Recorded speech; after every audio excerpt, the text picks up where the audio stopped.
What's up, bros? Welcome to another Brograph Brocast. I'm Dave. And I'm Matt.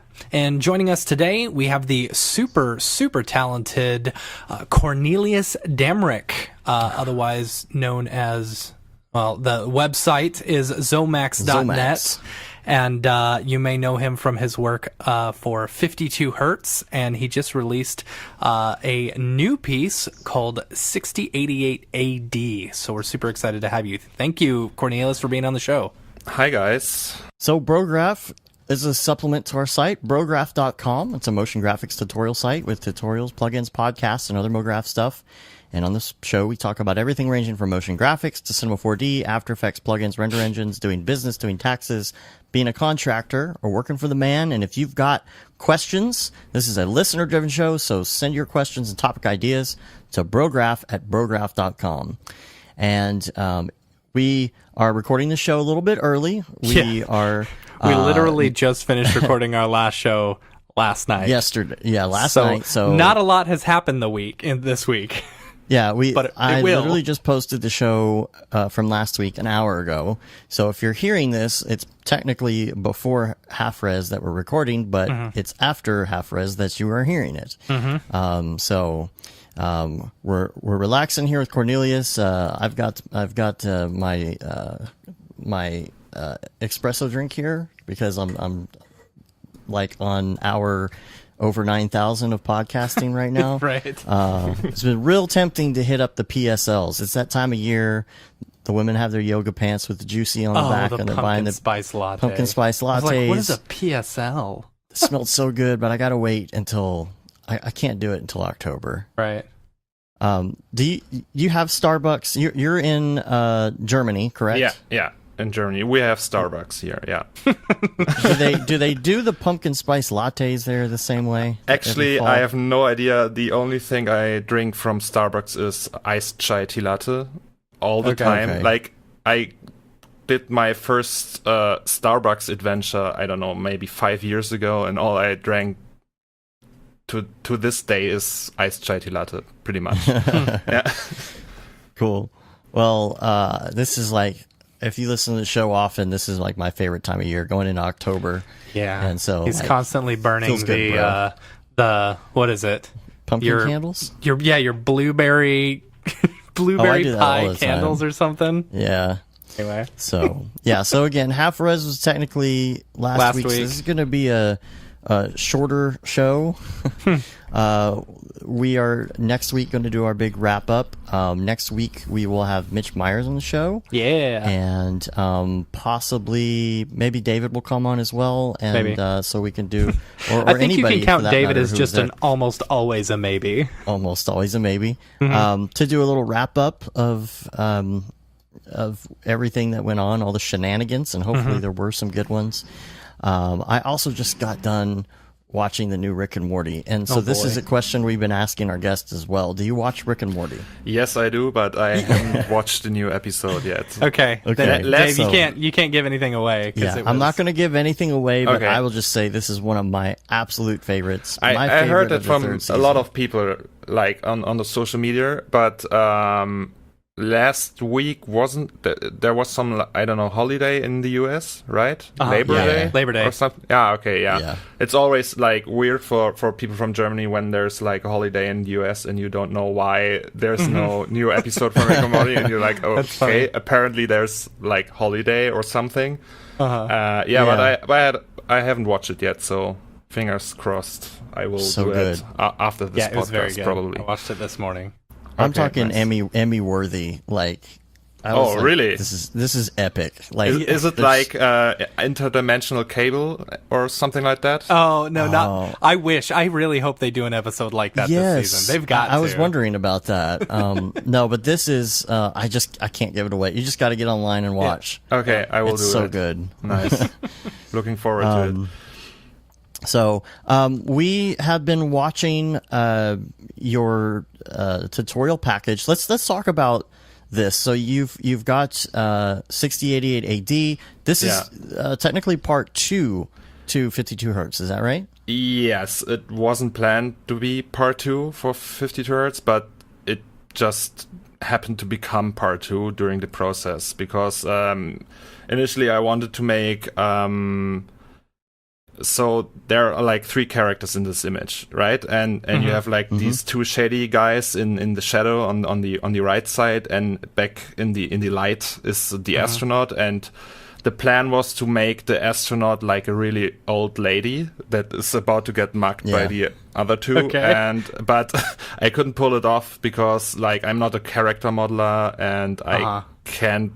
I always have like problems with this uncanny valley thing when I do characters. So I just thought, okay, maybe just reuse the astronauts because he's already done, and I just have to repose him and put it in there, and that saved a lot of time. So it's part 2.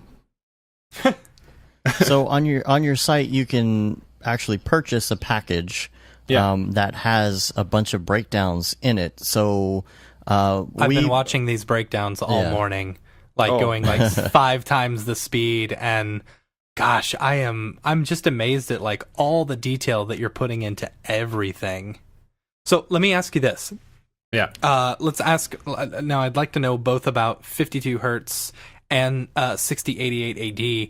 How long, like, you said something on Twitter when you announced it and put it out that like you've been working on it over the past year. Is that correct? Or well, the image itself was done after 2.5 months.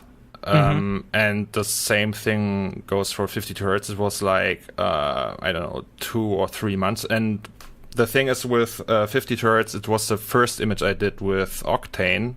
Really? So I had before that I almost exclusively worked with V-Ray, and I had like to figure out stuff and get used to like the node workflow and stuff.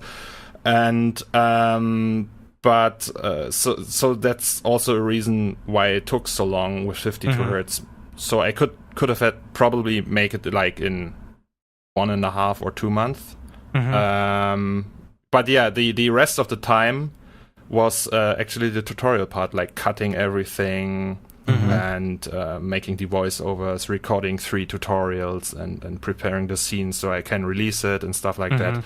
And I totally underestimated the effort you have to put into tutorials. It's crazy. It's so crazy how much work that is. And I thought, okay, I finished this piece after 2.5 months, and now I will spend like 4 weeks doing the tutorial, but I ended up, I don't know, spending 7-8 months on it, or even longer. Man, see, so I'm assuming you were doing like client work in between and everything. Yeah, I had to. Okay. Because nobody usually pays me for stuff like that. Right. So you can't just. Well, they're like, there are clients who want that stuff, but you can't tell them, okay, I need 2 months for that, and you have to pay me like a couple $100 a day, and it doesn't work like that.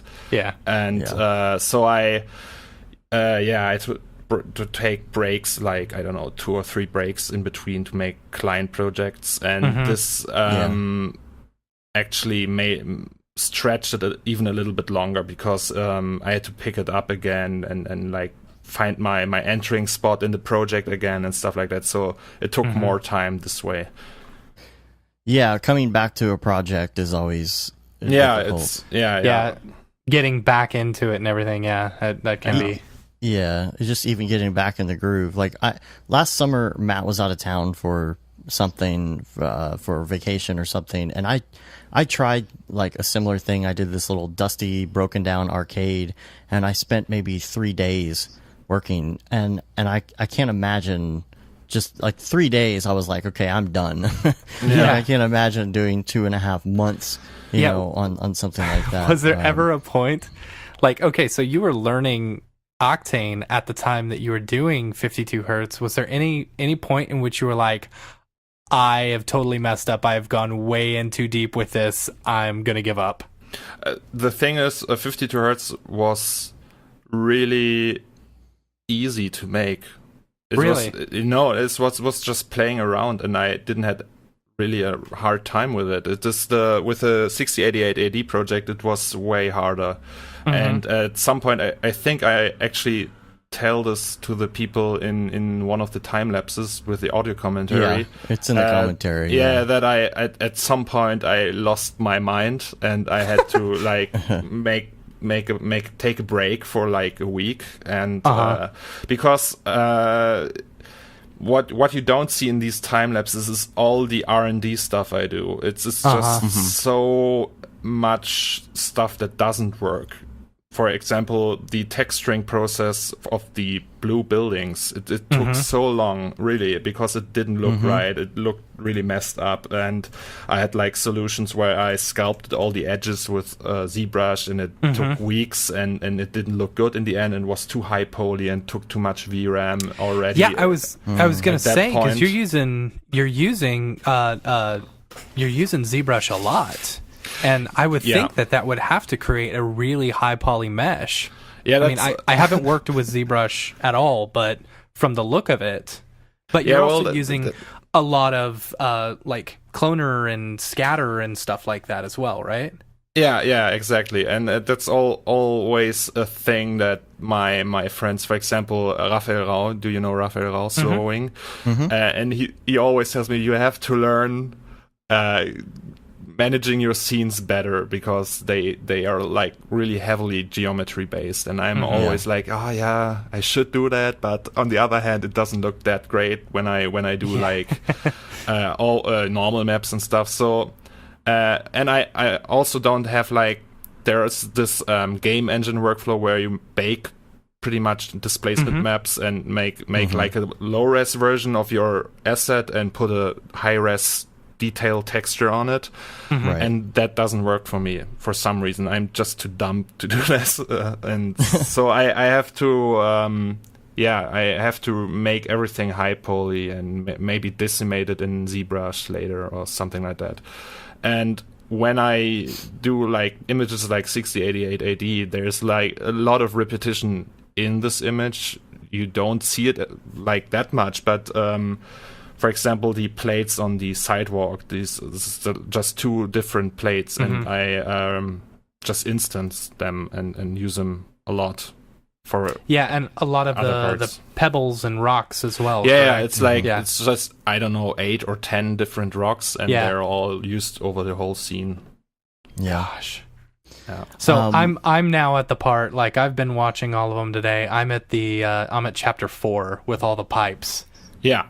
And gosh, it is like it's so crazy seeing all these different programs that you're using. You're using ZBrush, Cinema 4D, Substance Designer, Fusion 360. Fusion 360. Yeah.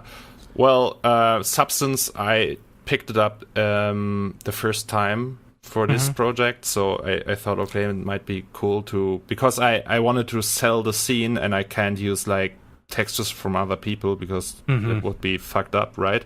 And so I'd like to do the textures myself, and I thought maybe I should do it like with a procedural workflow in Substance Designer, and I tried it, and I think the thing is, I couldn't make a tutorial about Substance Designer because I'm so new to this program, and all the stuff I do with it is literally just the content of 3 of their free tutorials in their YouTube channel, so I can't sell that. This is just would be messed up to say, okay, here's give me money for a tutorial you can get for free on their website. And so, and I don't think that I'm doing it correctly, and so I know that's how I feel with. That's how I feel with any new program I pick up. You know, it's like, I don't know if I'm doing this correct, but it looks okay. No, it's just clicking, just trying stuff out, and sometimes it works, and sometimes it doesn't, and I found a way so it works for me, but I don't think it's like a good approach to teach people my noob knowledge about the software. So maybe at some point in the future, but not for now. Now, why in ZBrush did you have? What's the learning curve like for ZBrush? Because I'm not really into it. I'm thinking about playing around with a demo. If there is I got to say, you got me very interested in ZBrush. Yeah, ZBrush is I'm using ZBrush for I don't know 4 or 5 years now, and but I'm still at the point where I think that I'm not really an experienced user with it, because I don't know, I always do the same stuff. I load in like base meshes and make details into them, and it's really not it's maybe like 10% of what you can do with ZBrush actually. So I use it for like high poly unwrapping or stuff like that if I ever need UV maps. But it's confusing. A lot of people that come from the concept designer like area of digital art tell me that that ZBrush is actually really nice to use and like intuitive, but when you're used to 3D programs, it's really messed up. I think I can't make sense of the whole UI thing in ZBrush. It's really tough for me, especially when it comes to they introduced like poly modeling and stuff into ZBrush, and I can't make sense of it at all. Man, yeah. How about Fusion 360? How did you get into using Fusion 360? Oh, it's so great. It's really I recommend it to everyone. I'm like a really Fusion 360 preacher at this moment. So now, but that's not part of Adobe Suite, is it? No, it's you don't have to buy it actually. If you make under 100K a year, I think it's free. All right. Okay. And it's Oh, it's Autodesk. I thought it was Adobe. No, it's Autodesk. And you install it, spend maybe a day or two in it, and you know everything. It's really easy to learn. Yeah, really easy to learn. And there are like a bunch of tutorials online, and you can take, I don't know, courses at Learn Squared, or download from Gumroad or anything, and it's really good. Because the thing is, it's a NURBS-based modeler, so you don't have to spend time on edge flow and all that stuff. You can do it in there as well, but I never do it because I have like a strong subdivision surface modeling background, and I used that back in the day. But these days I only use Fusion because it's just so much faster, and you don't have to think about all the steps in between your idea and the software. So if you want, for example, make a really complex hard surface asset in Cinema 4D or Maya or 3ds Max, you have to think in between the stuff you want to display or show and the workflow, because you can make all kinds of mistakes, and in Fusion it's not like that at all, because you can just, I don't know, it's hard to explain. Is it non-destructive? Is that and you have like this timeline thing where you can change like values afterwards, and it's completely non-destructive. It's so good. I see. Huh. I see. Now, are you able to bring that amazing concept to integrate into Cinema 4D? Are you able to bring that into Cinema 4D without it like having to break it into polygons? Like, does it stay? No, it doesn't stay NURBS. So you have the thing is the only problem with Fusion is you can't export. Well, you can export OBJ from it, but it's like a really complicated workflow. So what I do is I export a step file, like it's a CAT format, I don't know, that's rough. and load it into a Moment of Inspiration, that's like another CAT tool, and then export it as FBX or OBJ from there, and it works. Nice. I mean, it's like a workaround for now, and I think they plan on changing that, but it's so good, really. It's so fast, and you can make like really crazy assets that will take weeks if you do it in Cinema, and it's so much faster.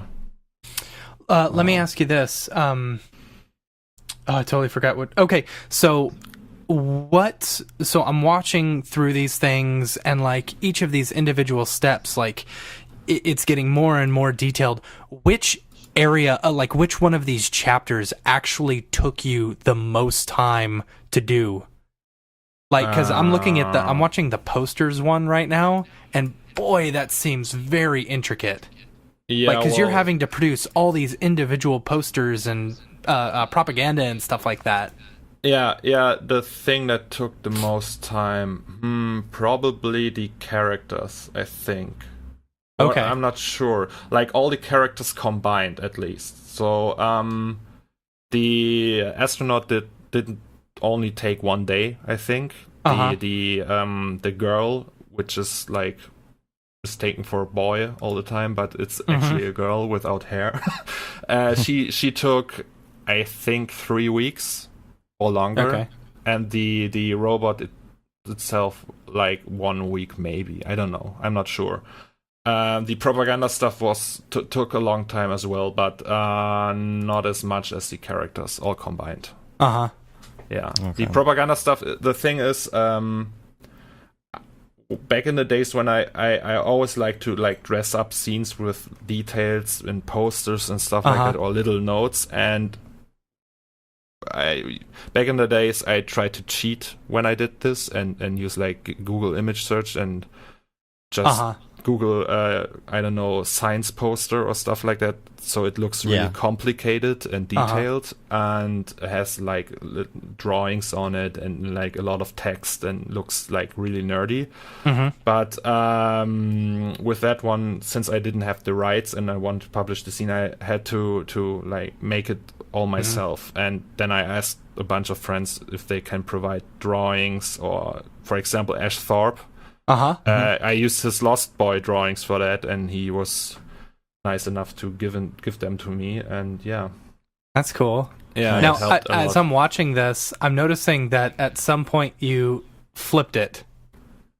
Like, you started off working at it from like left to right, where the guys in the shadows are on the left. Yeah. You know, and then you flipped it. Yeah, that was because I wasn't happy with the image, and I thought, okay, I spent so much time now on this one, and I don't know, somebody, a friend of me, Moritz Schwind from Entagma, do you know Entagma? They make like Houdini tutorials. And Yeah, and we talked online, and he, I think it was him, I'm not sure, and he flipped the image and said, oh, that looks cool as well. And I was like, oh man, you're right. And the thing is, I did this before with another scene that I released in 2013, I think. That was this kitchen, Haze. You know? Oh, yeah. Yeah, that kitchen scene is amazing. Yeah, that was like the hardest project before that. So it took me 7 months to do that, or without a tutorial, and it was crazy. But the thing with the kitchen is that I flipped it as well, and so I knew that this is possible, and you can like keep your workflow. You don't just have to flip every texture you create. When I'm noticing that you're flipping all the propaganda backwards and stuff. Yeah, but it's actually really easy. It's way more easy to do it that way than flipping the whole scene. Yeah, so I just tried it out and did it, and I went with it. So nice. What is the go ahead. You were talking about something called Surface Flow in Fusion 360. No, you're talking about is that the name of it? Surface Flow. He's talking about the flow of the actual polygons and stuff like that. Edge flow. Edge flow. Yeah, it's like pretty much. So if you're working with a subdivision surface modeling, you have to take care that you don't have like triangles or n-gons in crucial areas of whereas like bending or if detail going on. So on plane surfaces, like I don't know, like a fridge, for example, and in the front you can have like n-gons and triangles, but at the edges they would create artifacts, and you can see that, and that would be fucked up. And so for that reason you have to always take care of the edge flow and of the polygon structure of your model. And with Fusion 360 you don't have to do this because it's generated on fly by the program, and all you do is just building with NURBS. So Dave, you that's need to all- watch Make It Look Great 11. Yeah, They talk all about edge flow there. yeah, exactly. And the thing is with Fusion, that's like the downside of it. You don't have like a pretty mesh. It's really messed up, full of n-gons, full of triangles, but it looks good anyway because you don't have to manipulate it afterwards in Cinema 4D. And if you want to change something, you do it in Fusion again and add something and then export it again. Oh, okay. Let's see. Oh, let's hop back real quick and talk about what everybody gets when they download. First of all, there's a deal for $50 off. How long does that last? Is that still going on? Going to be going on by the time this Technically comes ends today, right? No, it ends tomorrow. Which technically 12? this is a So week too from late. now, so Yeah, it's a week but ago. Yeah. Maybe we can make an offer code for Brograph. Yeah. Okay. Like a limited one, like for, I don't know, 50 or no, not 50, maybe 20. I don't know. Okay. If you're Okay. up to it, that Yeah. would be cool. And so when people download it, they get. Wait, I have to see it myself. I don't remember all of it. I think they get. Just a second. They get the 3 tutorials for first. So one of them is about scene management, which is like not a long tutorial and it's really easy, but I saw a lot of people struggle with that and like layer management and object manager and texture manager and stuff like that. And so I explained everything. And then there's one explaining how I did all the graffitis and how you can apply them with projection mapping inside Octane. And there is one how I shaded these this robot guy without UVs, like just with procedural texturing in Octane. Cool. Yeah. And then there's an 1.5 hour long time lapse of the whole project with audio commentary, and then there's almost 9 hour long 9 chapter time lapse without commentary that shows a lot more detailed stuff. Yeah. That's the ones that I'm on right now. Yeah. Oh, okay. So let me And ask there's you. a soundtrack, composed like a 10-track original soundtrack for that image, composed by a friend, Lukas Wow. Gutziel. Okay, so what's it? There's so much in here. What's your favorite? I'm sure there's some inside jokes in here. What's your favorite one? Like in the textures. Yeah, there's so many. like some of the graffiti and stuff like that. Yeah, like I so adore many. you, Emily Blunt. Yeah.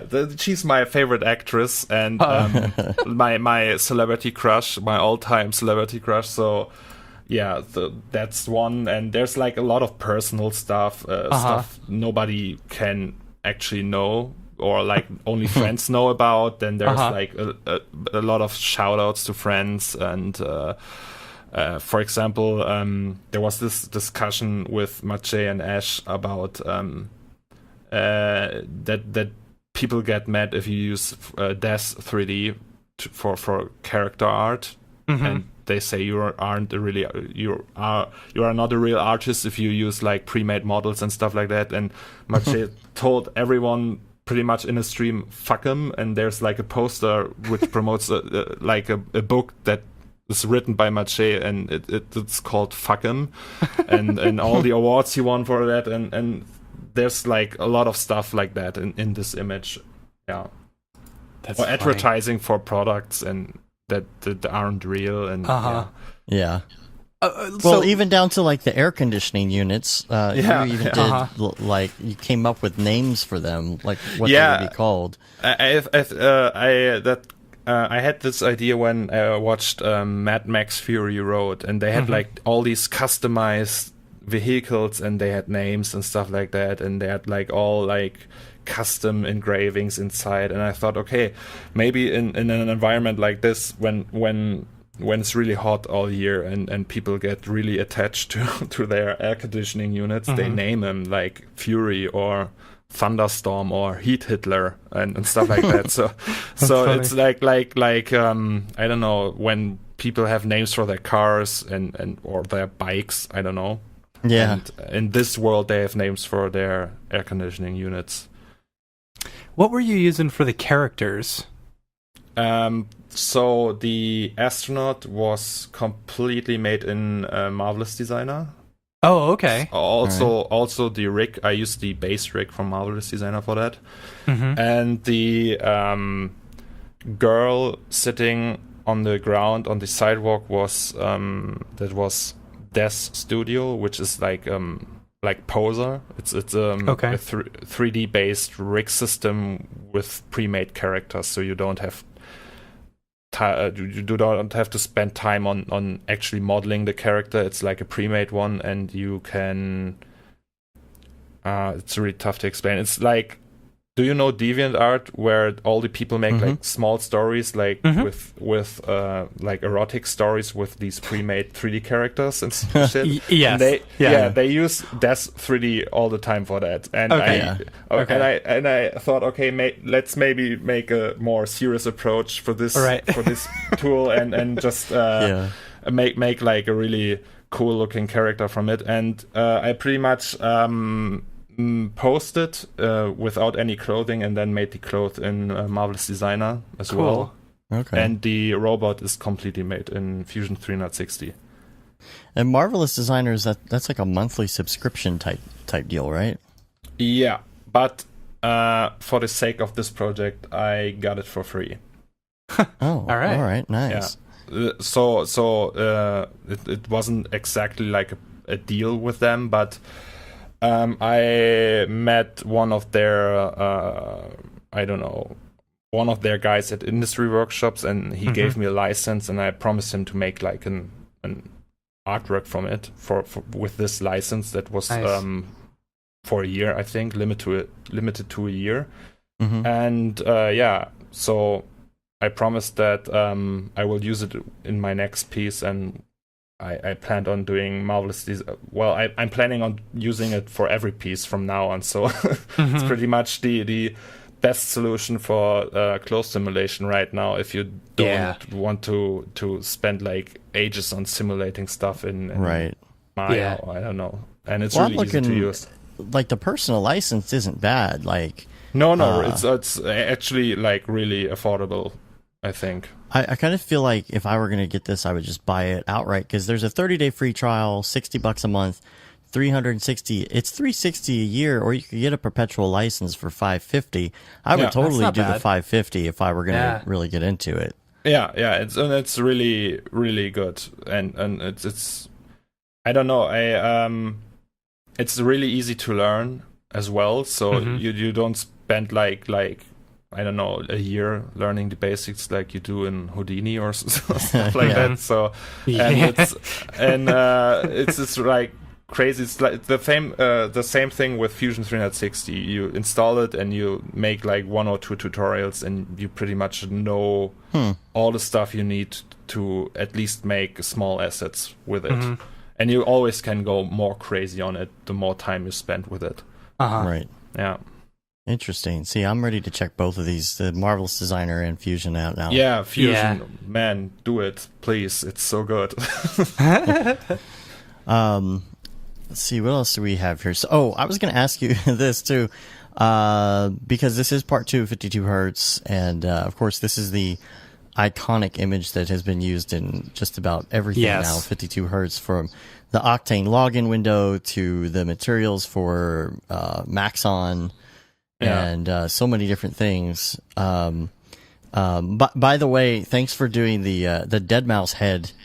No problem. Yeah, I've got that. I actually have that as my background on like 2 of my computers.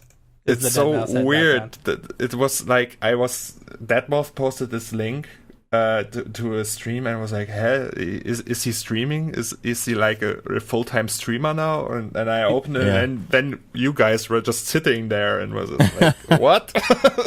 That's funny. Yeah, it was really, really cool. No, it was a pleasure. Oh, that's awesome. I think we're probably going to go do that again. So, cool.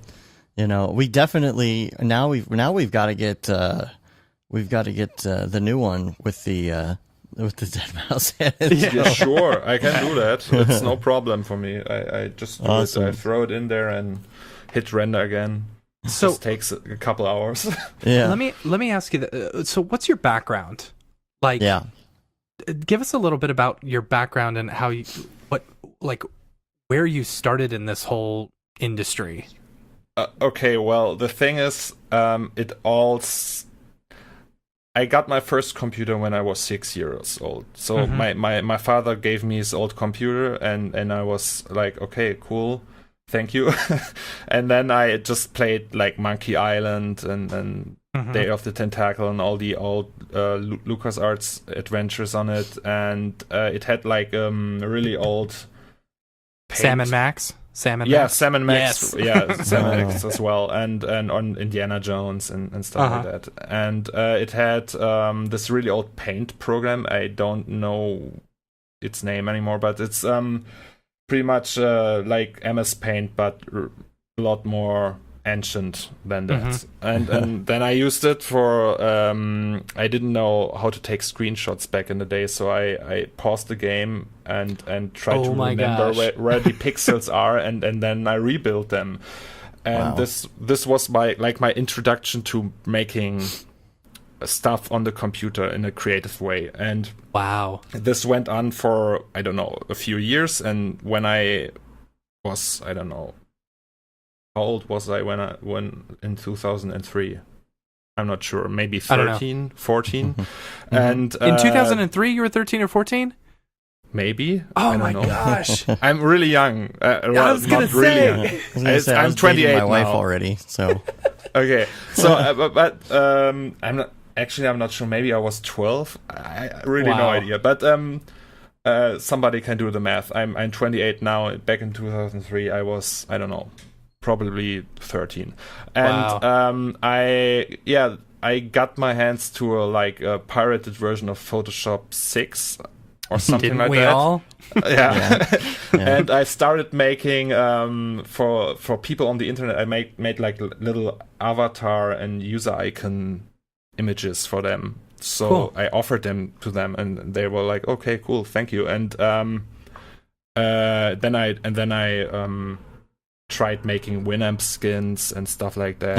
You know Winamp, and it really whips the llama's ass. Yeah, and it's just and I continued during the years exploring like Cinema 4D, a really early version of Cinema 4D. I think it was Cinema 4D R8 or R7. I don't know. Wow. And it was never like a job for me, and I never thought, okay, I will do this later as a job and become a really serious 3D artist or something like that. I just was tired of playing games on my computer, and I wanted something else, and I played with Cinema 4D and Photoshop for years. Wow. And I had like phases where I just did Photoshop for a year, and then I did only Cinema 4D for a year. And I think in 2008 or 2009, after I took like a 1 year World of Warcraft break, I just started using V-Ray and thought, okay, let's make like really crazy pictures, like the ones from Marek Denko or Tony Bratenshevik from Blizzard back in the days. And then I started and it became crazier and crazier with each artwork, pretty much. So the first ones took me like 2 weeks, then I spent 5 weeks, and then 1 month, and or 2 months, and so on, until I spent like 7 months on a single piece. And Wow. But I'm trying to go back now, making like smaller ones again, because I think it's really tough to spend all that time on one single release, and I have like the feeling or the urge that I have to generate more output, and I just don't want to feel so attached to it after that amount of time, because it's like it really stresses. It's really stressful after all these weeks and days and nights and it's so crazy. It's such a big departure. Like this where you're spending It's the opposite of doing dailies. Yeah, that's what I was going to say. It's Yeah. the complete opposite of like, a People daily or something like that. Yeah, While they're exactly. both beautiful, it's like yours, you put so much love and care and blah, blah, blah. And if you were to tell people, hey, what about this one? I don't know. I don't really remember that one, Yeah, the thing is, when I'm sitting at back in the days, I didn't plan that they have to take this long. I always thought, okay, I have this image now, it's blocked out, and I could release it now. But if I would put more time in that area or that area, it would look cooler. And then at some point, I just did it and put more time in it, and it all went more and more crazy over the years, and eventually became like the thing I do now, where I spend 2.5 or 3 months on a single piece and go mad at details and So- endless layers of geometry in it. Yeah. Do you have a background in like, traditional art or sculpting? No. like- I studied media and communication design, Okay. and yeah, that's pretty much it. So I made my college degree and I have like a Bachelor of Arts in Media and Communications Design. Okay. Now, And so the types of client work that you do, what is it primarily? it's it's really boring stuff. Actually, it's like Okay, that's most of good the to hear. time- That's good to hear that even Cornelius Damerick is doing boring work. Yeah, it's I really don't like to talk about it this much, but is this I really don't like client work because I think I would rather spend more time on doing like crazy images, but you have to pay the rent, Absolutely, and get food and stuff. And so I do advertising, architectural visualizations and stuff like that. So it's Okay, see, so really that explains basic. why you're so good at this Fusion 360 stuff, and you got such a good idea for all these pipes and air conditioning and stuff. Architectural visualization background, yeah. Yeah. And I used to like work at a company that produces architectural stuff, and it's really boring, really. It's always the same thing, always the same drill. And I don't know, at some point I just quit and said, okay, I'm going to freelance from now on, and which is hard because you don't have like the security you have in a permanent position, but when I'm in a permanent position, I can't do that many crazy artwork. So you have to take either one of both, and I went with a freelance gig, pretty much. Yeah. So, okay, so 52 hertz like blew up, like now and I'm sorry, I didn't actually know who you were before 52 hertz. That's totally fine. That's okay. No one knew who I was before Brograph. No one still knows who I am.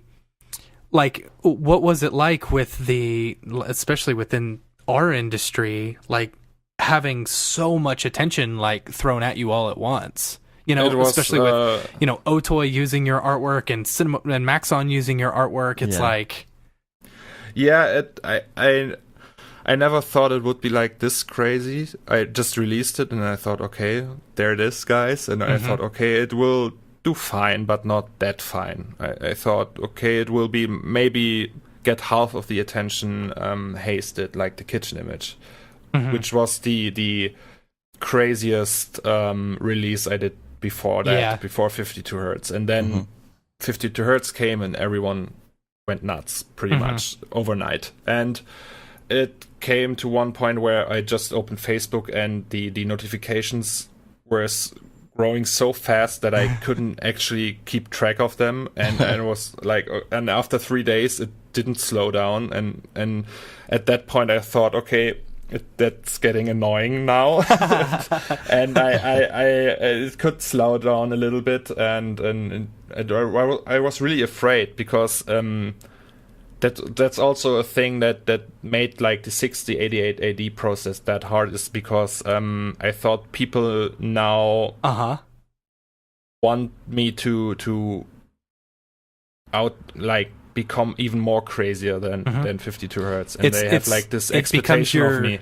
It becomes your Pink Floyd The Wall, trying to one up Dark Side of the Moon, Yeah, and they thought, okay, I thought I don't think anyone like had like the expectation of me that I do this again or make like something even crazier, but I had this, and that was like really hard because the whole 6088 AD process was overshadowed by this expectation I had to myself, so I had to like become more crazy, add more details, and on the other hand, I thought, okay, I can't do just the same image again. I just want to do something else, want to get out of my comfort zone and try new stuff. And yeah, so I don't think 6088 AD did that crazy compared to 52 hertz, but it did okay. So and I'm happy with it. But I already have like a new one in mind, which I don't want.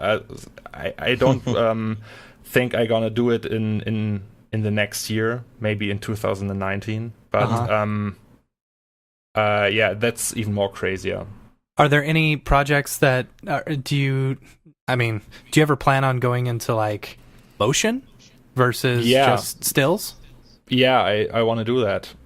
I have no idea when or what I'm gonna do, but I want to do that, definitely. I want, it's like making an animated short is one big point on my bucket list. So at some point I will do that, hopefully. And there's also, I have like lots of things that I want to do now. It's really crazy. I want to learn Houdini. I want to make music. Don't we all? I have like so many friends that are really deep into Houdini right now and don't use Cinema 4D anymore, and they're like really good at it at this point, and I'm like, okay, I have to learn this. Every time I see them, they're just talking about Houdini and how good it is, and I see their work, and I'm like, okay, shit, just stop whatever you're doing, learn Houdini now. And I actually started yesterday and watched my first Houdini tutorial, and it's really cool. It's really nice that they do The Apprentice to where you can actually just download it for free. Exactly. I did that, and it's really hard. It's the EVE Online of 3D programs, pretty much. Are you an Espresso guy at all? I mean, no. I can see that you're doing the node stuff, so you kind of have an understanding of that. But like what I've compared it to is if you're big in Espresso, understanding Houdini is a lot easier because it's basically Espresso on steroids. No, I never used Espresso actually. It's a lot of my friends use it, and it's apparently pretty easy. I heard. I don't know, but I never. It's like. Back in the day, it was it looked so hard, and I never tried it. And then I used the Octane node system for the first time, when that's like the first time I ever used nodes, and it's so easy. I don't want to go back at all. So I will never use a render engine that doesn't have nodes anymore. But the thing with Espresso is I have my workflow which works fine for me, and it might not be the fastest workflow of all workflows, and you could basically, I think, do it way quicker with Espresso sheeting and stuff like that. But maybe at some point. But now I learn in Houdini, right? So maybe I just do it in Houdini then.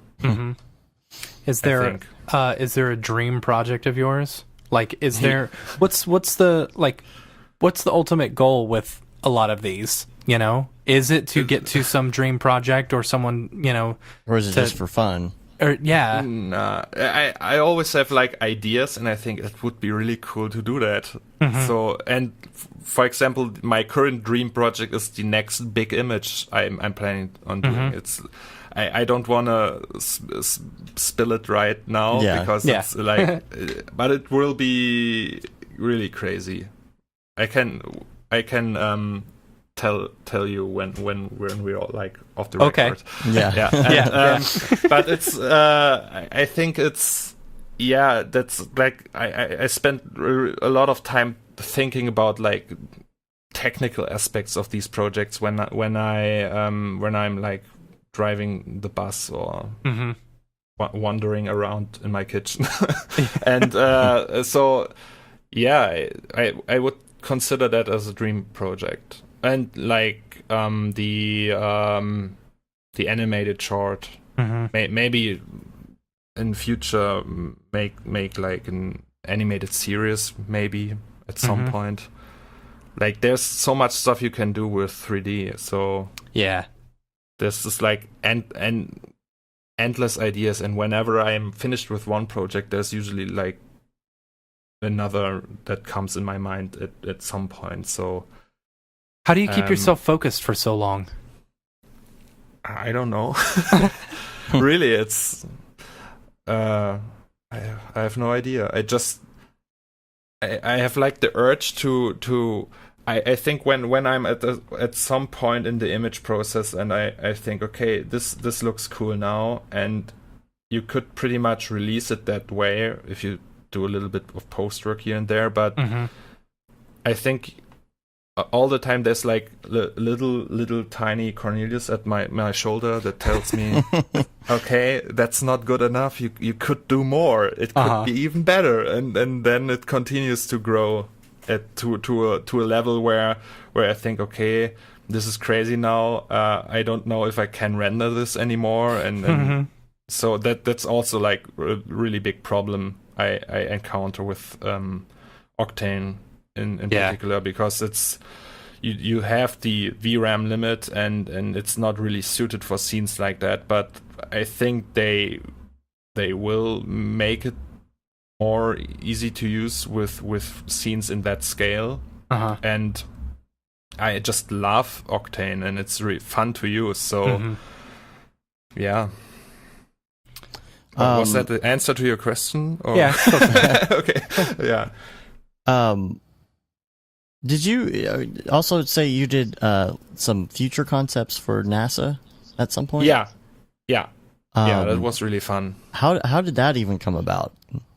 So there's this guy, I don't remember his name, but he made like a concept museum in Washington DC. And it's like a museum. It's called Museum of Science Fiction, and it's like he wants to build it at some point, but it's not like a real museum. It's only a website right now. And he wrote me an email and said, "Okay, do you want to work for NASA?" And I was like, "Okay, yeah, sure, why not?"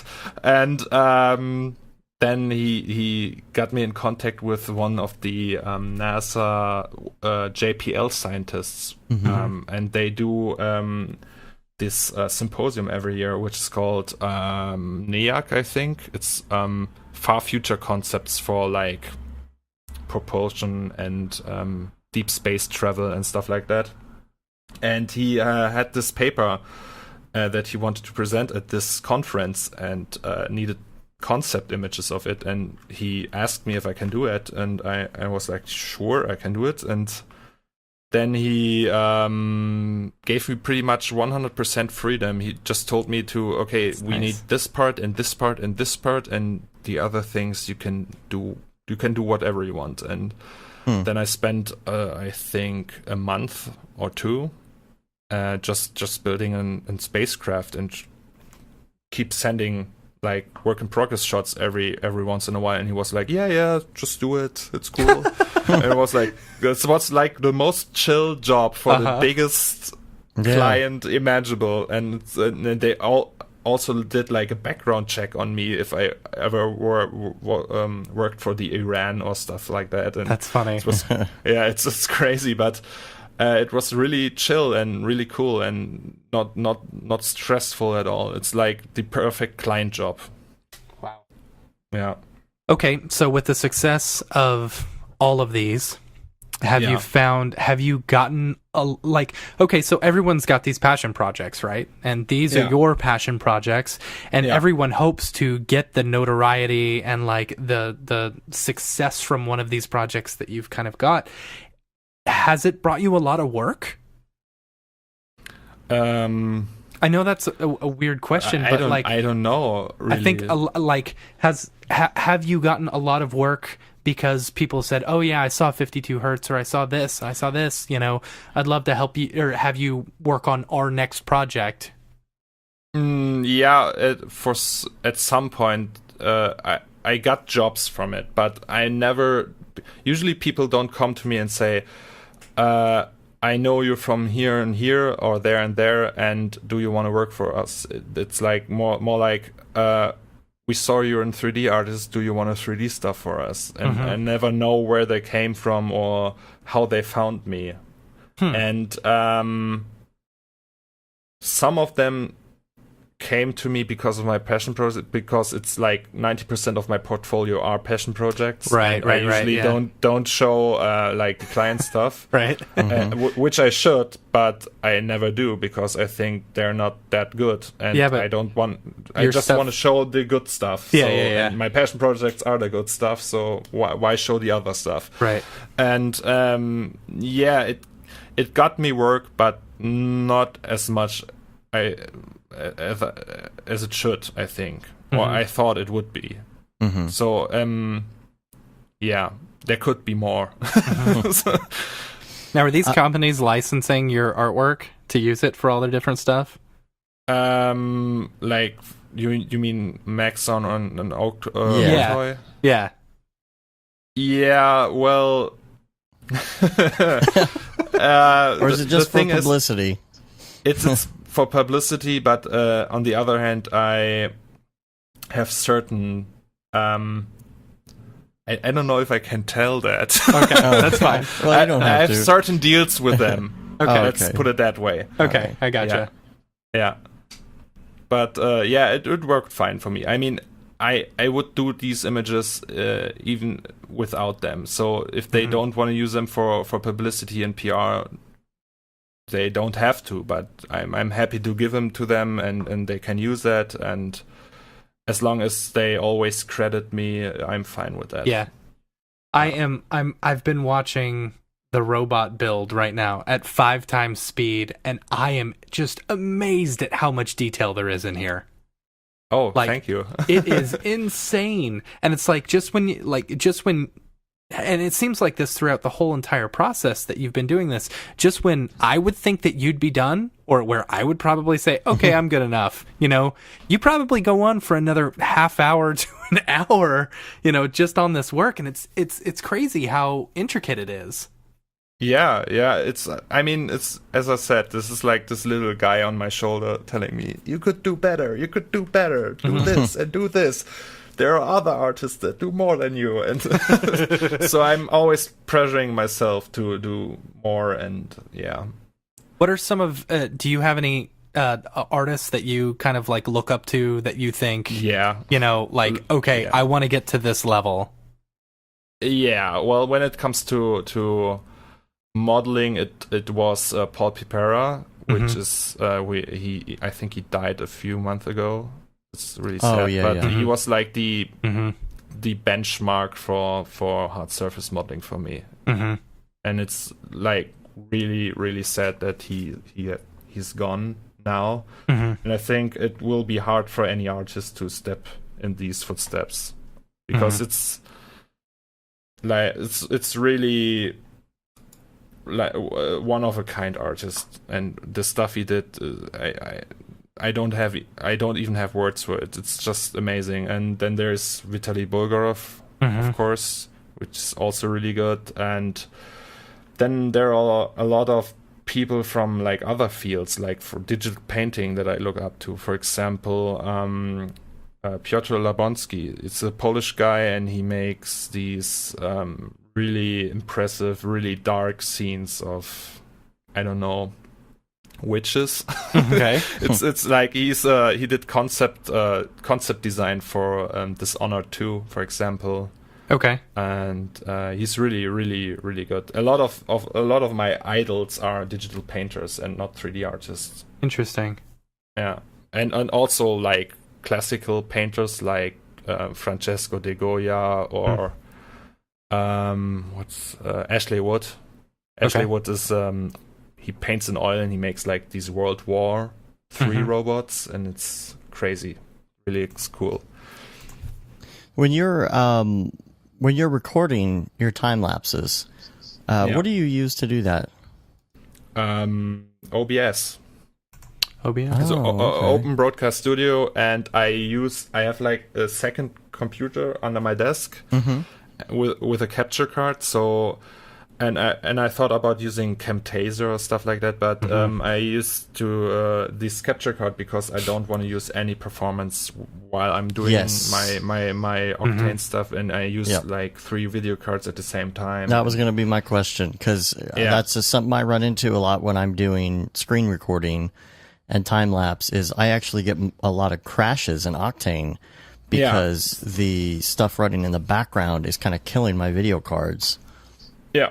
That's the reason why I did this. I didn't even try using Camtasia because I thought, okay, at some point this will take performance from your computer, and when there's like a crash and with the software, you're in deep shit pretty much. And so the thing I wanted was I want to record 10 hours of me working without even have to like save it and look into it, and just I need just like a system that dumps all the screen grabs on a hard drive and doesn't crash. And I tried it with Open Broadcast Studio and it worked perfectly.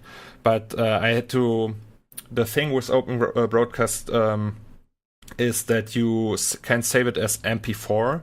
And if you record 10 hours of content, it has to transcode it afterwards. Right. So you spend another 10 hours of transcoding or longer. And what helped a lot is if you go into and record in FLV, which is like made for streaming. Flash. It's Flash, but also H.264, I think, was it the codec? Yeah. And the thing with that one is that you don't have to encode it after recording, because it encodes while recording. Oh, that's cool. Right. That way you can, even if it crashes, for example, so you have, for example, you have a power short and everything goes dark. Yeah. You still have the content you recorded and don't lose anything. So that was really crucial, because I never knew how long I would record, and maybe it was at some days it was 3 hours, at some it was 16 hours, and jeez. Yeah. See, I use Screen Ninja for that, and it's kind of the same thing. You know, you have a major crash and shut down, and because of the way it's recording, it does that. But Screen Ninja is a little different, where it's not recording 30 frames a second. It's recording like 1 frame every 30 seconds or something. That's cool. It saves a lot of space that way, right? Yeah, because my recordings, all of them together, are like 600 gigabytes for this project. Wow. And this was really tough, because I had to buy new hard drives during the project and stuff. And it's it was crazy.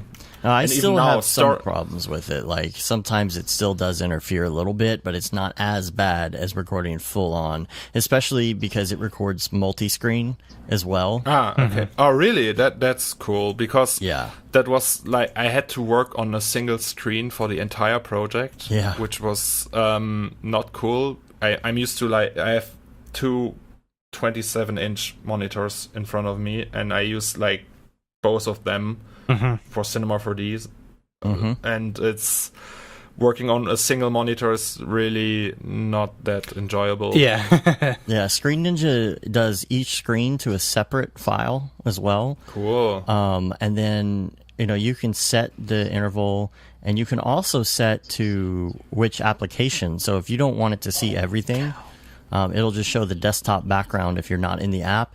And then if you're out of the app at all, actually, you can tell it to pause.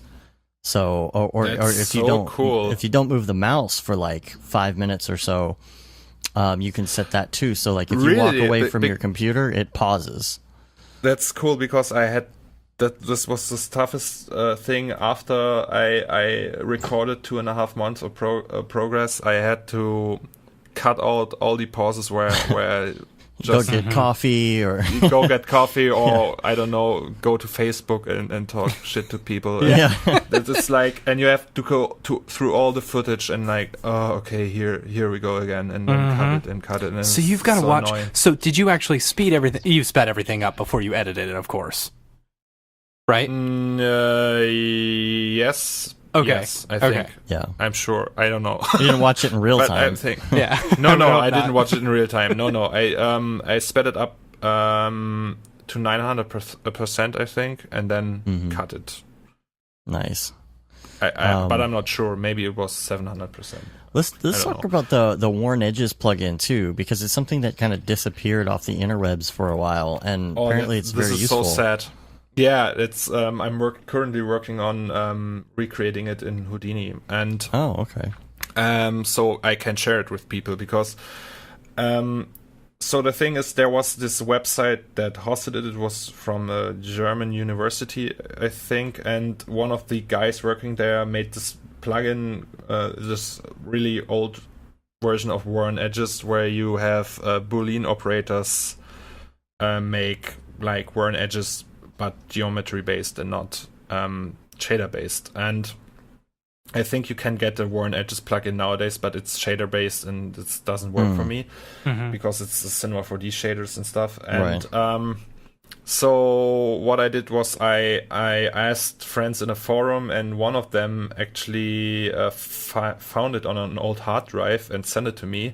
Wow. And I even thought about like getting in contact with the guys who wrote it initially and asked them if I can like give it away just like that, but I didn't find any contacts to them. And yeah, so it's really sad, because I think a lot of people could make use of it.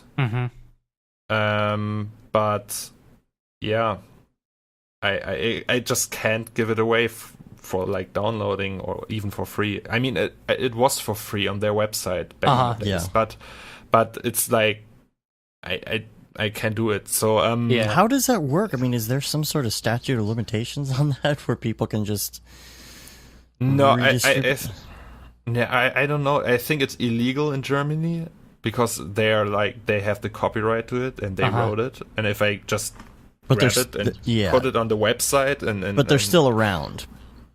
I don't know. I never heard their name. So I have their names, but I never heard them before. I don't think they are like really commonly known 3D artists.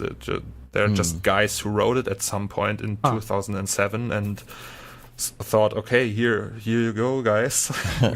Worn Edges. And back in the days, people didn't even use this plugin because it was so slow. But nowadays, PCs are that fast. Yeah. You can just throw everything at them and then they do it. And it's Boolean operations pretty much. And I think it wouldn't even be that hard to recreate it. But I mean, you have to find someone who rebuilds it. And yeah. Yeah, so I'm planning on rebuilding it in Houdini, bringing it over to Cinema 4D with Houdini engine, but this will take time. It's like a learning Gotta learn Houdini first. Yeah, exactly. So I thought it would be a cool project to learn Houdini with, to just replicate this tutorial, this plugin, and give it away for free when I'm done. What was your final poly count? I don't know. Because I think it was like 20 million or something. I was gonna say, yeah, like I just finished up watching, like, streaming through the robot thing.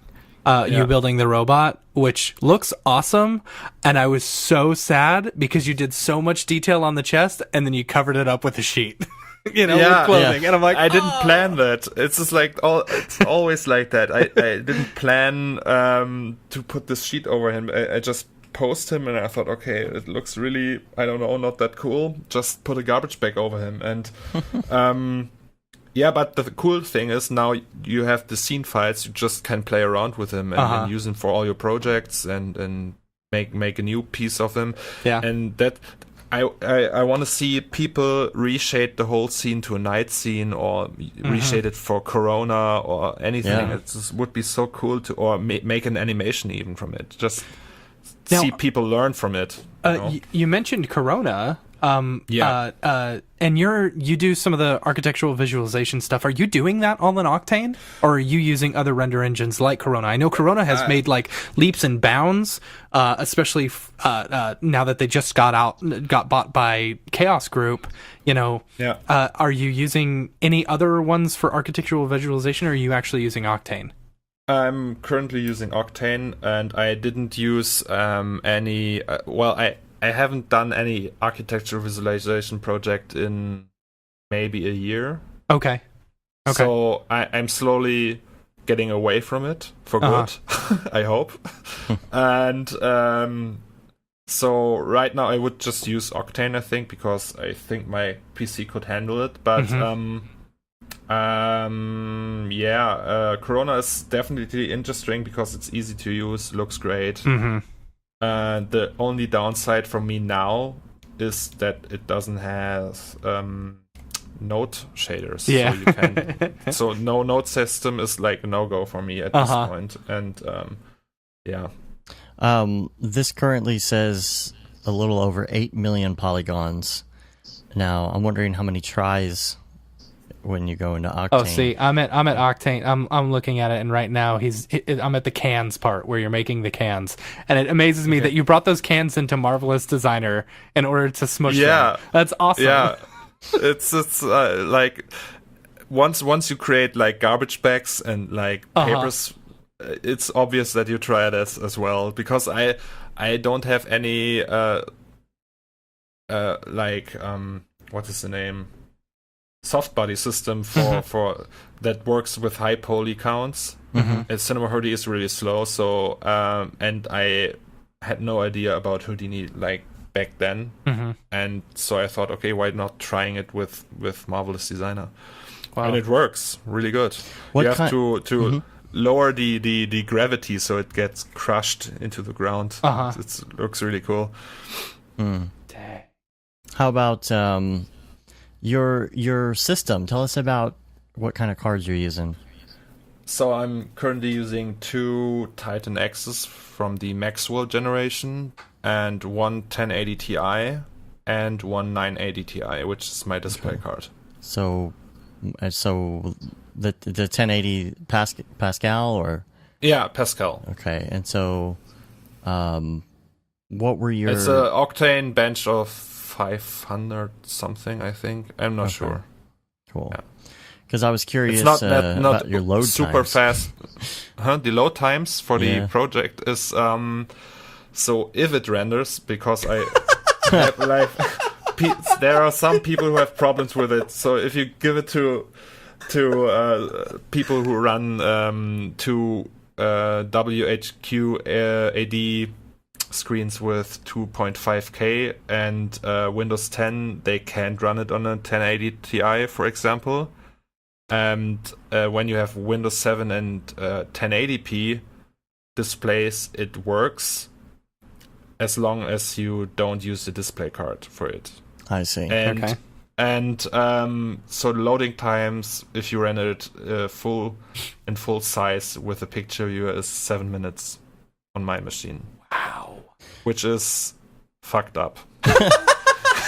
This isn't fun in the end when you're like 1 week from the final rendering. It just isn't fun anymore. Yeah.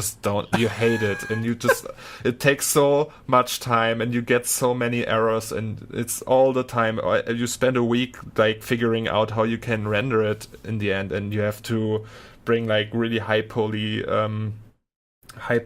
assets from Megascans over to to ZBrush to decimate them and make them like a little bit more low poly, so you can actually render it, and you spend time on and setting every black and white texture to float in the texture manager, and then you spend time on resizing textures from 8K to 4K and from 4K to 2K and so on. It's an endless process, and all you have constantly you're constantly afraid that you won't be able to render it, and you have to use the tiled cam or something like that, and it's stressful. Really stressful. I started loading this thing like when we first started before we started talking about cards, and it's still loading. Yeah. It won't probably work. You might have to like disable like a few of the layers. I don't know, but after I thought about this. Maybe people want to have a refund after because they can't render it, and then I put like a PDF with a README file into it with a disclaimer and claiming that it's still worth something. It's not meant to be like that you can re-render it in high res, and that you just use it to learn and stuff like that. Yeah, it took 108 seconds for it to just export. In the background. It's because of the geo on the textures. But the really massive. The viewport has been trying to do its first update and show something for 5 minutes or so. Hopefully it doesn't crash me completely or something here. Yeah, you should shut that. You should turn that off. But I'm curious now because of R19, and I'm just going to turn this off before we completely lose it. It would be interesting now with R19 to go in and use their poly reduction tools and see what kind of results you could get, a similar result you could get, and how low you could get the poly count. Yeah, sure. I mean, I encourage everyone to just try it. I won't do it at this point because I need a break from it. I can't see it anymore. But if people are curious and want to try to optimize it even further and make it work on a 980 Ti or something like that, just do it. I'm really open for this, and just message me all the time, every day and night, if you have an idea how to optimize the scene, or if you have made something from it. I'm open to everyone and everything. Yeah. Wow. It's a very beautiful piece. It is extremely beautiful. I really appreciate it. It means a lot to me, really, because I spent so much time on it. It would be a shame if people hate it. Yeah. Wow. All right. Well, I guess real quick, let's just go into a couple other things we had, and unless you got more questions, Matt. No, I think I'm good. I'm just like so basically from the minute we started to, or a little bit before to now, like I've literally been watching just streaming everything, and I'm so blown away by how much detail there is. Like, and it's like, it is just incredible how much detail there is. So I applaud you for that. 33.69 million tries. Oh, cool. Wow. And I feel like this thing has crashed on you a few times. Yeah, it did. Like, every time you see like a cut and where the position of the windows are different, it probably crashed. And so it crashed a lot. Yeah. I think I spent literally a week trying to figure out how to render it. Gosh, did you panic at all? Re-rendering. Like, were you panicking? Like, oh no, I've just created something that I can't even export. Yeah. At some point I did, and it got so far that it was like, I don't know, 3 a.m, and I tried to render it, because my workflow is usually that I render a daily after each day. So I did have you seen the breakdown, the short breakdown video? I don't think so. No, I'm not sure if I'm on chapter 8 right now. So Okay, no, it's not included. It's Yeah. like for free on Vimeo. Oh, no, I So- haven't seen that yes, yet. I have Okay, not- I yeah. can. Yeah, I can send it to you later. Okay. And what I do is I render an image every day to like showcase the progress I made over the day. And at one point it was 3 a.m. and I thought, okay, I will render it overnight so I can have like the preview in the morning and upload it and show it to some people, or I don't know. And it didn't render, and I spent like 4 or 5 hours until 8 a.m. figuring out what it was and how I can make it work. And this happened a lot during the process of this image, and it was devastating. What was really devastating? What was the final render time for the final? I'm not sure. I think 30 hours. Wow. What? Yeah. Now, are you Are you in using direct 8K. lighting, path tracing, PMC? Path tracing. Path tracing. Okay. Okay, that's why. And the thing is, in this image, I use fog in this image, and Yeah. it's not really visible. And you could have easily just faked it with the Z buffer set to screen old trick, you know. And but I refuse to do this because I thought, okay, if you do something like that crazy, you can just Yeah. make it real and just use real fog and yes. Yeah, if you're going to go I- into so much detail to smush the cans in Marvelous Designer and like Yeah. put worn edges on every single brick, you might want to, Yeah. Yeah. maybe not cheat Yeah. it, at all. Yeah, exactly. And I thought, okay, why not go this extra mile again and again and again? And what was your And, sample count on that? It was only I don't 2,800, right? know. Yeah, I think I'm not sure anymore. Actually, I think it wasn't that high. Man. I don't know. Yeah, I'm on the rendering 3.5K. part, and it's at 6.5 hours in already, and it's 2,800 samples. That's it. Okay, yeah. Wow. Wow. Oh, but you're also rendering 8,000 by 4,500. Yeah. Oh, yeah, This yeah. is That's- also, yeah, there was yeah. also an issue with the VRAM, and I had to. Initially, I wanted to render it in 10K or something, but it didn't work, and it was just mad, and so I resized it a few times. I think from 10K to 9K, from 9K to 8.5, and then from 8.5 to 8.4 or something like that. I'm not sure anymore, but it took a long time to render, and I always had and the thing is I had to restart the rendering, so I started it like 4 or 5 times, and every time I found something I wanted to change, like Oh, for gosh. example the position of something, or I discovered I forgot some render pass, and then I had like to abort it after 4 hours and start again and again and again, and it was so hard to do this because I every time after I stopped doing it, for some reason it didn't work anymore, and I had to figure out why, because Oh, gosh. it didn't change anything. And then at some point it rendered, and then I forgot something again, and it's back and forth. It was stressful. Did you have to end up doing a bunch of like individual like just areas, like just a bunch of patches, or I could really render it everything in one go. Wow. Yeah, and I had like when I was in for like 25 hours, I thought, okay, when it crashes now and I have to do everything again, I was like really sitting in front of my PC just staring at it. I didn't even open like Chrome or my email program because I was so afraid it would crash again. Right. And, Yeah, I can and I was imagine. like, oh god. So please you're don't basically crash, please don't no crash. client work for 2 days straight. Yeah, and I just sat there and was like, okay, please don't crash, and yeah. Wow. So, All right.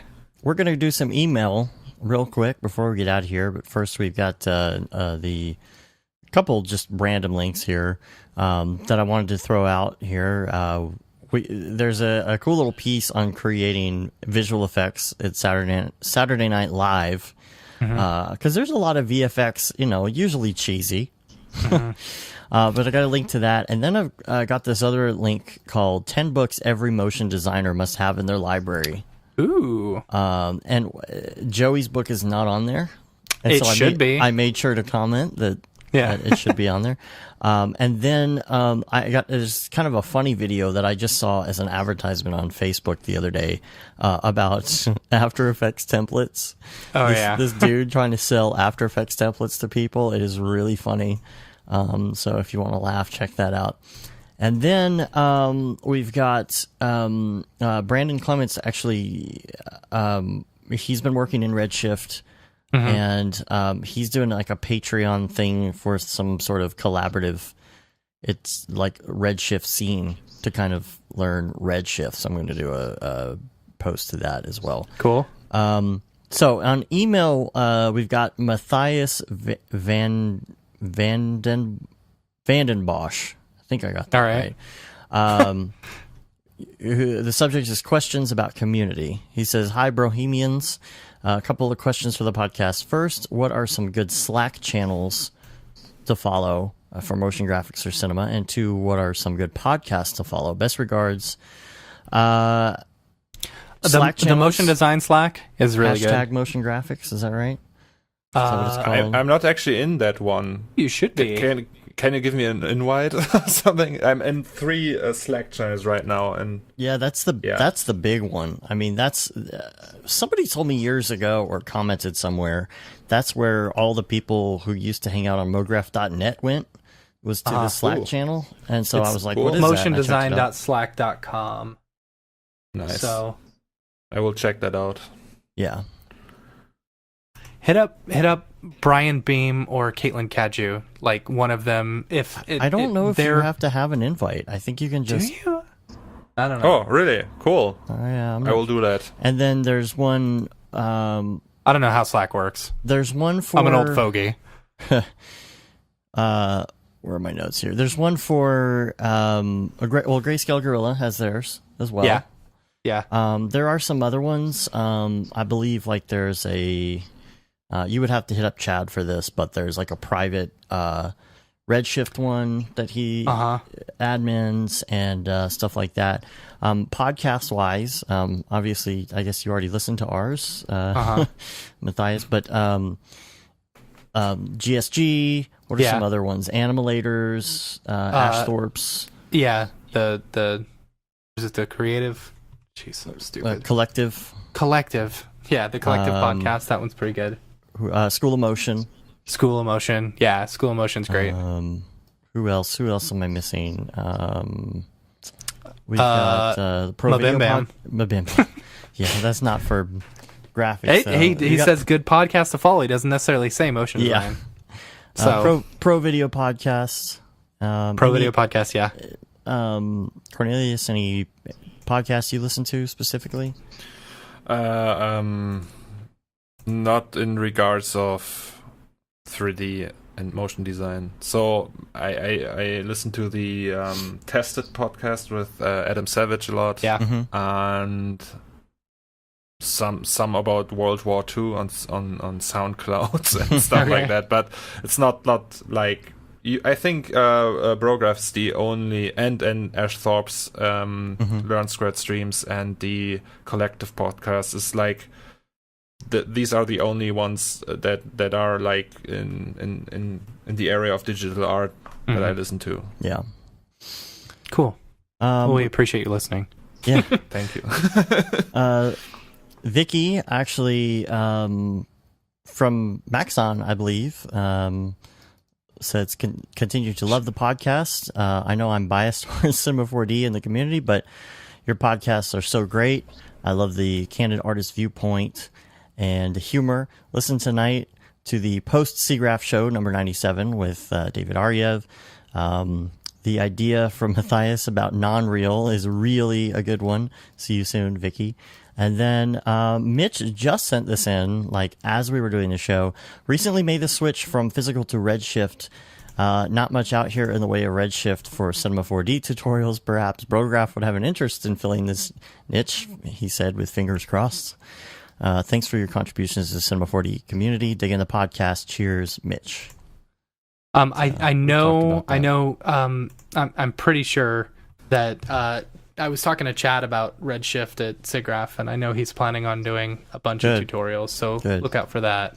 Good. If we ever get like fully comfortable with Redshift, then we will totally do that. I know. Like it's funny. Like if I was going to do Redshift tutorials, I'd basically just show off everything that Chad showed me. Right. So cool. Are there any events or anything in the United States that you plan on coming to this year or next year?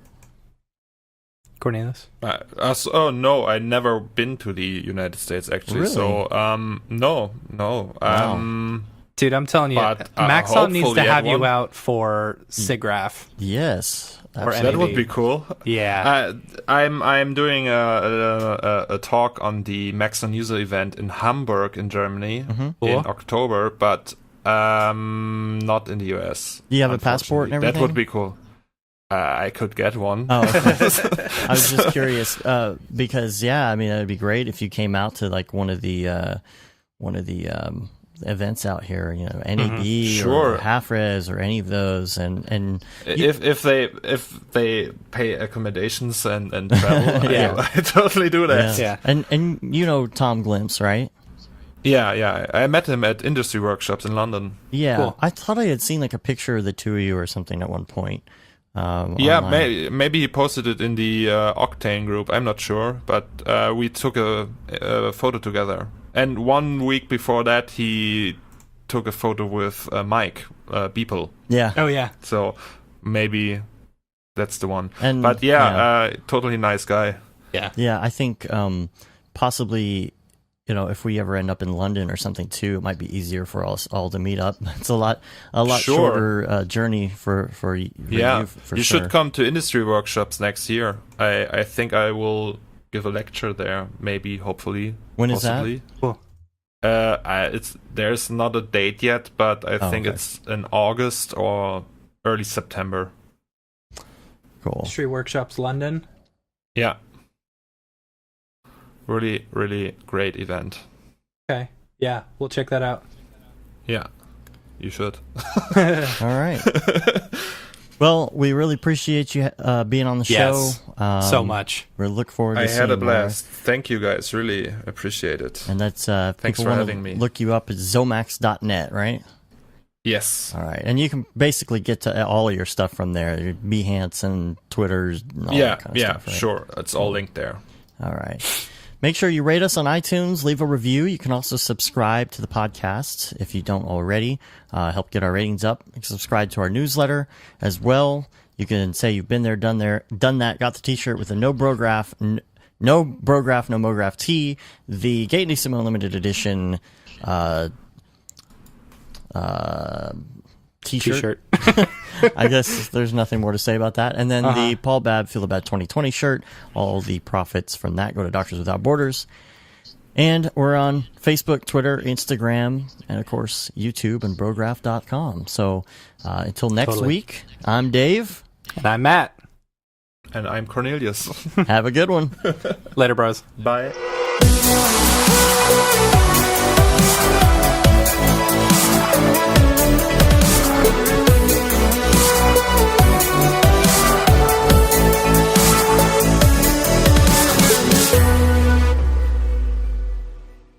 Pretty good, I guess.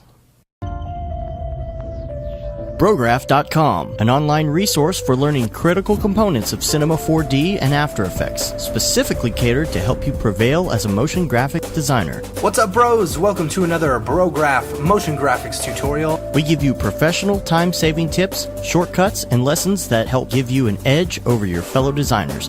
Not only this, but our new Brograph Talks help you in your file management, hardware configuration, and client relations. I love projects that scare me. When our art director comes to us and asks for something that I had never done before, man, it gets me pumped. Join us for live sessions, check out our crazy Cinema 4D experiments, or just watch our Fun with Brograph series, where we show you practical applications for techniques learned in previous tutorials. Do this from the beginning, and your client is going to respect that, and they're going to respect you, and they're going to respect your time. Subscribe today and get automatic updates on the latest tutorials, tricks, tips, and inspiration brought to you by industry professionals Dave Koss and Matt Milstead, all with a slight dash of dry humor peppered in. Real nice banana. Brograph.com, your source for tutorials that will help you thrive in the motion graphics industry. Don't just play around with Cinema 4D and After Effects, master it, and make money by becoming indispensable at your workplace. We don't care how you get here, folks. Just get here. Subscribe now to Brograph Tutorials.